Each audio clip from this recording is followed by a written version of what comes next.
Okay, good afternoon, everybody. That's going to be a good warm-up for Pierre Lasson's talk, I guess.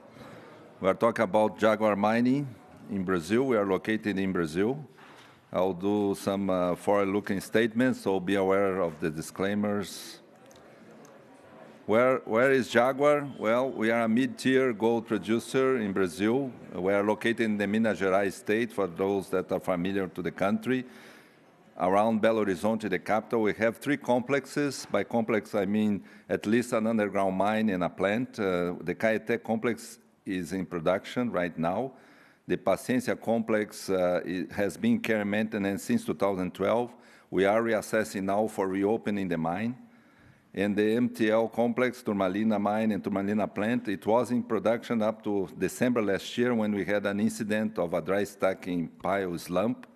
I'll talk about that. So we are TSX listed. We are in this, what is called the Iron Quadrangle, which is a very prolific greenstone belt in Brazil. Historically, the register tells us that as much as 50 million ounces have been produced over the years from this Iron Quadrangle, but you'll be surprised to see how much unexplored ground we still have in there. And Jaguar has got 20 years of production history. It was funded back in 2002. In terms of measured indicated resource, we have 1.66 million ounces, another 1.68 million ounces of inferred resource, both with grade around 4 grams per ton, and that's converted to 764,000 ounces at 4 grams per ton of reserves. So I'm the new CEO of the company. I joined the company 5 months ago. I'm a mine engineer. I started my career in Brazil with Rio Tinto in the Paracatu mine, where I spent almost 20 years in different operating roles over there. I was there when Kinross took over, and I got to build the big expansion for Paracatu. Today, that mine, this year, they are going to produce still 600,000 ounces of gold. They still have some more years to go. In my team, I have Marina, Eric, and Carla, which are former employees of Jaguar, so they know the company pretty well. I recently brought Juliana. Juliana was my permitting manager when I built the Paracatu expansion. We'll need permitting, as you're going to see, for growing the company. And finally, Armando is our chief geologist. He's behind the 5-year exploration plan that I'm going to talk about. I encourage you to look at our board of directors' biography. We have a very good diversity of skills there. So between management and board, we believe we are well set for growing the company. What is the strategy for Jaguar? We divided that in 3 pillars. The first pillar is to maximize our core assets, meaning extracting the most we can from our current mines and plants. By the way, all the plants from Jaguar has got spare capacity. So my target here is to find more ore to fill up those plants. The second pillar is going to be the leverage exploration portfolio. Jaguar has got as much as 46,000 hectares of mineral rights in the Iron Quadrangle, and we are going to take advantage of that. And finally, the third pillar is going to be to pursue strategic opportunities, meaning M&A. So first pillar is organic growth. Third pillar is going to be inorganic growth. In the middle, I'm going to have more exploration to find more resources. Let's dive into the first pillar. The first pillar talks about production. So Pilar has produced in the first 9 months of this year up to 31,000 ounces of gold at a grade of 3.9 grams per ton at a cost of $1,845 per ounce. That is generated an adjusted EBITDA of almost $60 million. And talking about Turmalina, the issue that we had back in December, that was a dry stacking pile slump. So the slump didn't go very far, didn't kill anybody, didn't contaminate any river or any creek, but it did cause some let's say, issues with the community nearby. The community was alerted before the slump. We had to reallocate them. Some will be able to come back to their houses, others don't, so we have to negotiate some compensation for all these people. I think the company was very proactive to do that, so we did a number of negotiations. The first was the community compensation, which was cost $10 million. The other was an environmental fine that had to be settled, another $11 million. Then we have a lawsuit against the company. Whenever we have an incident like that in Brazil, we're going to have a lawsuit against the company. We negotiated that to be $7 million. So in total, we are talking about $27 million cost of this incident. But the good thing is that all the payments, they can be made in installments from 1 to 5 years. So that means that it won't affect our balance sheet because we're also cash flowing as we are producing. What is going on right now, we are closing down the stockpile that had the slump. As soon as we finish the stabilization work, we provide the geotechnical report, the authorities will lift the embargo. So I think we are on track to start production from Turmalina back in Q1 next year. The other good thing is that I talked to the environmental agents when I joined and asked them to allow us to get inside the underground mine because the underground mine hadn't been affected at all. But the idea was to prepare the mine so that by the time they lift the embargo, next day we can start extracting ore, and that's why I'm firmly believe that we're going to be in good shape for Q1 restart. What that's going to do in terms of our production profile, well, this year, 2025, as I told you, from Pilar we are producing 40,000 ounces. Next year we are going to almost double that with Turmalina being back to production, plus having some ounces coming from the Santa Isabel mine that is in care and maintenance up to now, but we are reassessing its opening. And then for the following year, 2027, that's when we start a new project, which is called the Onças de Pitangui project. You can see here a view of the Onças de Pitangui project. It's a greenfield project, so we're going to have to open the portal for that mine. The good thing is that we don't need a plant, because this site is like 40 kilometers from the Turmalina plant, has got 284,000 ounces of reserve at 4.16 grams per ton of gold, good metallurgy, like 91% recovery, and that will add 42,000 ounces per year extra on top of our production from Pilar and Turmalina. So going back to the graph, you can see that in 2027, we start seeing the first ounces from Pitangui, and then I'm allowing some ramp up on that project. So in 3 to 5 years, the plan is to go past the 100,000 ounces production profile and up to 120,000 up to 5 years. So that's going to be the first time Jaguar actually sustain a production at that level, but that's a firm plan that we have for doing that. Moving forward, let's talk about the second pillar, which is leverage our exploration portfolio.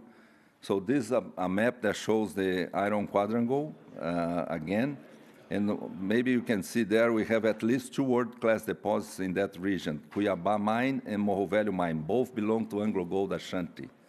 Morro Velho is closed now, but has produced as much as 11 million ounces. Cuiabá has produced 10 million ounces and have more 10 to go, still in production.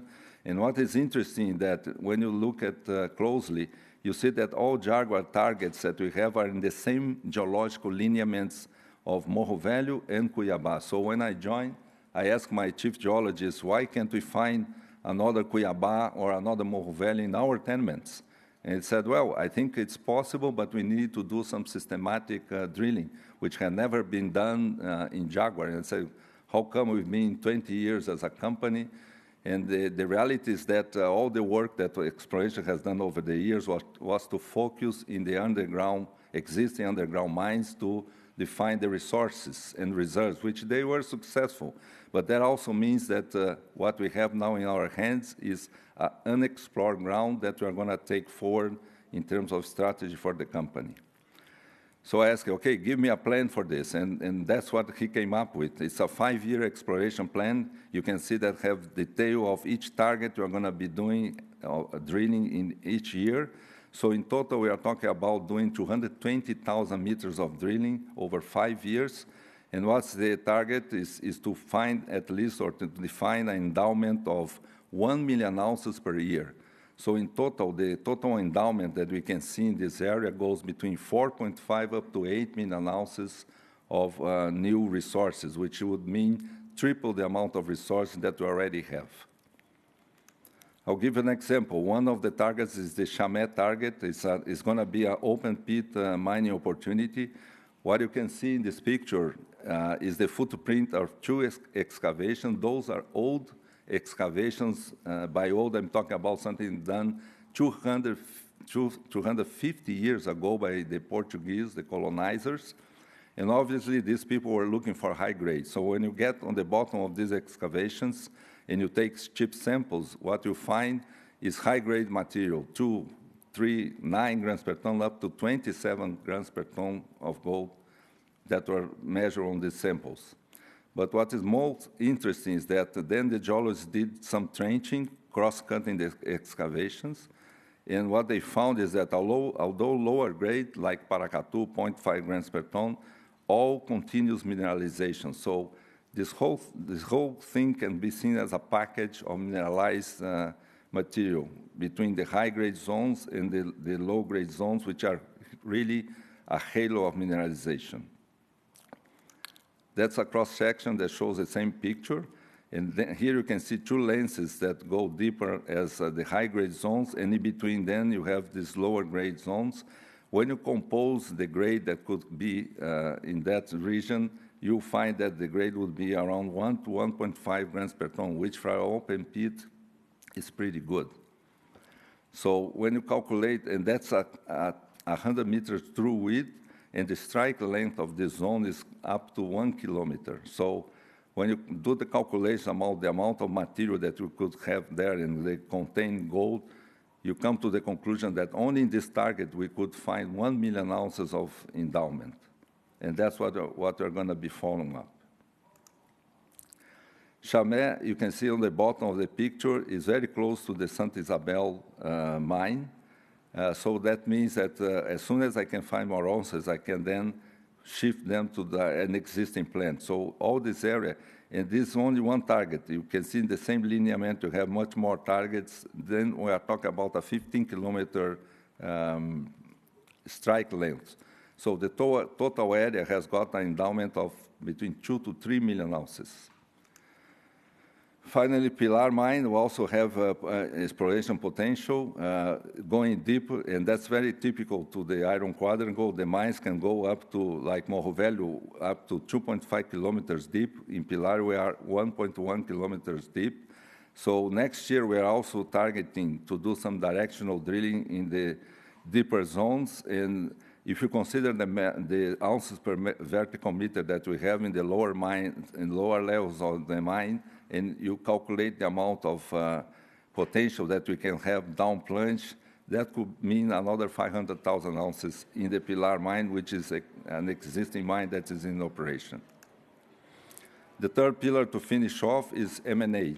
So we are in Minas Gerais state. The other states that are colored are the ones that we are considering some assets that we can acquire. And the target here is to find an asset that could at least sustain 100,000 ounces of production per year. There are some junior companies that have similar projects like that. And what we are targeting are the ones that are more advanced, like they have resource definition, at least a PFS or a feasibility study done. And these companies are in process of doing licensing. And in Brazil, that can be very tricky. We have 3 licenses that are required. The first one is the hardest one to get, which is the environmental license, and then you have to apply for the installation license. Now, what happens is that most companies, they got stuck in between them. We believe we have the expertise in our team to unlock these problems, and then obviously these juniors are training very low, so it's a cheap target for us, and that's what we are doing. We have some NDA already looking at 2 targets. I cannot disclose who they are, but I think this is going to come sooner or later. So those are the 3 pillars of strategy to grow the company. Jaguar is still trading much with a very high discount to its peers. So I encourage you, if you haven't embarked in this story, it's still time to do it. And that's our shareholder structure. We have Eric Sprott as a major shareholder, holding as much as 47% of the company. He's been a very good supporter. Thank you for your assistance. Thank you for your time. That concludes our morning session of presentations. In about 15 minutes, we'll have Pierre Lassonde having a conversation with Daniela Cambone.